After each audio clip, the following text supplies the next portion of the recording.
But it was very challenging for me to be like, oh, someone's going to paint me. Now I got to be creative for what they want, not for what I want. So, and just a side note that, it's tough. No, I get that. Definitely. That's sort of been the difference as I've done more of this work that I'm super interested in. Because I didn't start doing this until around 2018 was when I really was like, I'm just going to paint stuff I love. And up until then, I graduated from art school in 2006. So I spent 12 years painting sunsets and sailboats and people's families and pets and it was great that I got opportunities to, make work and actually make some money from it. But it was, ugh. How do you keep yourself sort of together and engaged with life? Or not? That's where the ADHD comes in. Yeah. It's really challenging. It can be really challenging to keep myself motivated. I'm working from home. I was a bartender for years and years and years and years. And so there was always that kind of social interaction. And that was a job that was just like, here's a problem, fix it. Here's another problem, fix it. Like make this drink, done. So this, like what I do now is so self-led. And there are because it isn't just painting. I mean, I have to market myself. I have to, I'm doing photography. I'm making prints. I'm doing, online orders. Yeah, all of that stuff. So it's it's a lot. I mean, this might be too personal. Don't answer it if you don't want to. But like, for me to do that, to take on a big, to sit down and focus and do something, complex that's going to take up a lot of my mental, physical resources. I got to do a huge Ritalin hit. So I don't have an official diagnosis. That also goes back to the 90s because I was actually assessed back in high school.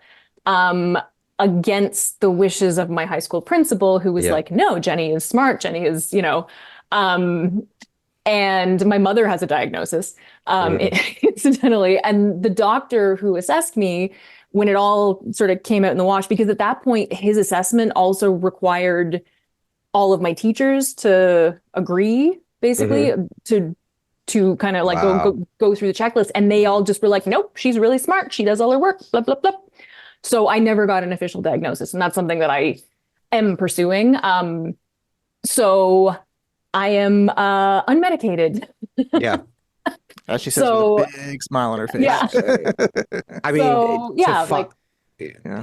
ADHD often comes with a level of procrastination.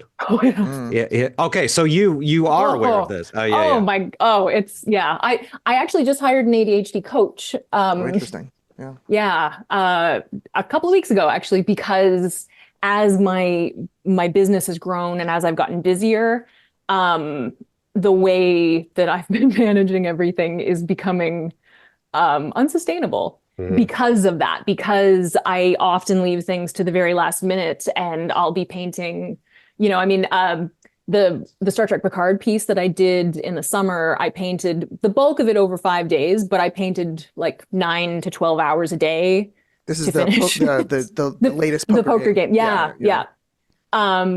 So often I'm doing things at the very, very last minute. I'm putting out fires kind of as they pop up, like an email comes in, I stop painting, I take care of that. It's just a lot. So sounds like ADHD to me. Don, you better get back to Trevor sci-fi. Is not a medical professional. Yeah, I know. I am not actually. Yes, I am not a medical professional. Don, you better get back to sci-fi questions, or I'm going to take this down a mental health rabbit hole. I love it. Go. Well, I have, before we get into how you transitioned into painting for fandom, I also have a personal question. You have just one very smiley Jonathan Frakes picture behind you. And I don't know what my question is. I'm just saying it stands out as, yeah. So it's funny because it normally lives, I keep it above my, don't get too personal, computer. Jenny. Okay. Yeah, be careful with that one, Jenny. Sorry, for those Jonathan Frakes, Commander or Captain Riker, however you prefer. Yeah. I guess.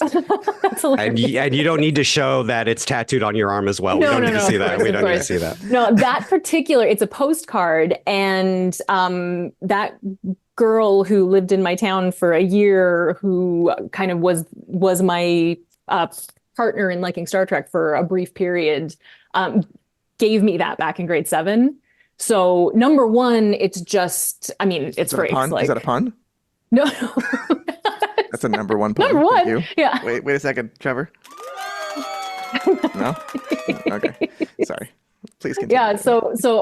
Yeah. So number one, it's, I mean, just I think having a frakes around is a very good idea in general. Motivational. Okay. Yeah, but it's also it's just really special to me because it was given to me by someone who almost was, oh gosh, I never even really thought about this before, but she was one of the first people who really saw me for me and appreciated, I don't know, just, yeah, like I felt myself with her. And that's, yeah. Nice. And then she moved away. Abandonment, but that's another. Yeah. I could go down that rabbit hole. Yeah. Dawn, that was our first psychological and emotional breakthrough that happened live. There you go. Right here. Mark it. Actually, but in Canada, medical stuff is free, so we can't bill her for Mostly, it. yeah. Yeah. Yeah. No. So how do you? Yeah.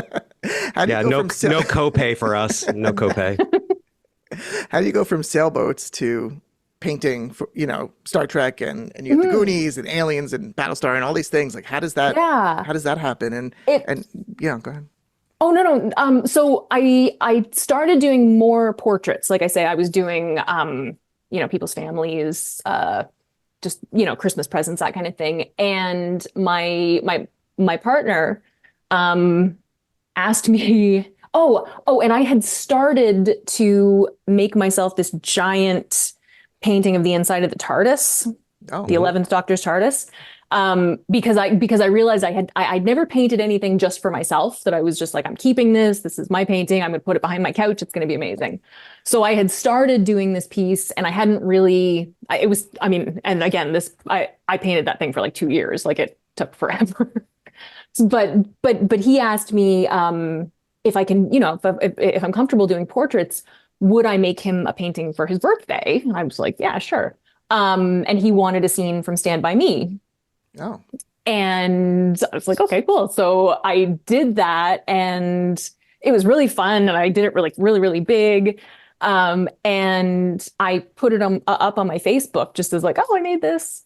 And people kind of freaked out. Like they connected with it, right? They weren't just like, oh, what a nice painting. They were like, oh, we love that movie. And oh my God, I can't believe you made that. So that kind of like put that in my brain. And then I finally finished the TARDIS painting. And that was like, oh, again, people were just kind of blown away, but in a way that they're recognizing like the craft behind it, but they're also just really personally interested in the subject matter too. So that was really interesting to me. And also just the fact that so many people felt that way, because when I was thinking about painting the TARDIS, I was like, oh, well, I mean, like, I know a couple of nerds who are going to like this, but not the average person, So I was surprised at how positive the response was. So it still was a couple of years before I really started doing this, but there's a really fantastic sci-fi convention here in Halifax called HalCon. Okay. And I have a number of friends who've been on the board for years, and I would go as a guest. And I had a bunch of people telling me, you know what you should do? You should like make a bunch of these movie paintings and sell prints of them, and that'll be really cool. So I just kind of decided one year. I had actually one key point was that I was able to quit bartending because I got a job teaching English online. So I finally was able to quit bartending, which opened up my schedule to the point where I could actually like even, yeah. So I actually had some time.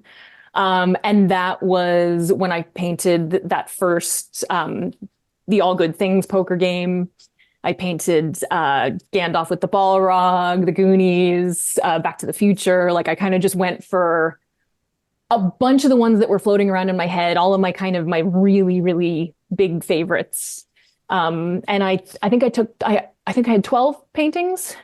And of course, again, I painted like I had a pretty good pace going through the first half of the year, and then I kind of stopped through the summer and then painted like 5 paintings in 4 weeks through September, and then burned myself out completely and had this great show and sold a bunch of prints, and then put all of that work online, and all of a sudden this kind of started kind of taking off. It was wild. Yeah.